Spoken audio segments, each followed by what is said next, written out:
If you're watching this video, you're probably not going to succeed, and here's why. Because you're probably like of those guys that is always wasting time on social media or YouTube watching pointless videos that don't move you forward.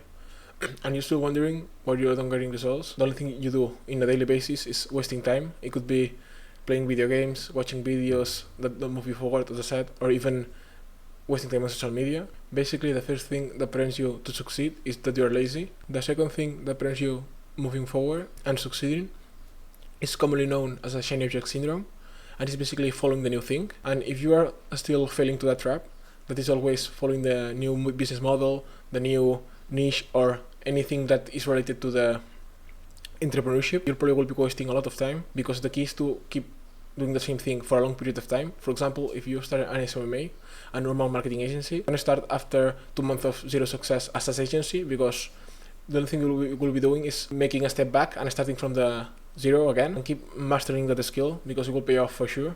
So in case, as I said, you're in a niche in the smma space and you start a normal agency, keep with it for at least a year, and you will be finding success, rather than starting a SaaS agency that is fairly new. And for me, it's basically a shiny object syndrome, same as the e-com niche. For example, if I have a normal agency, I won't be changing it to a SaaS, because the key, as I said, is to keep putting the work day by day, because this is a marathon, not a race.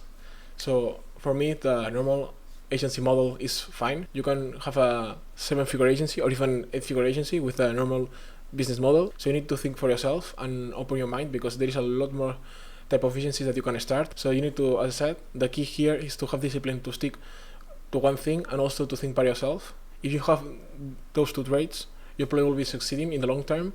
And don't follow the next shiny object. For example, you saw 3 entrepreneurs that they are killing it in the short-form content space. Don't change your agency to short-form content because you saw them that they are succeeding. Probably they have been doing it for years, and you only have been doing your agency for a month. So you have, as I said, to start to think for yourself and to think critically. Keep working, because the good things are going to come. Thanks for watching.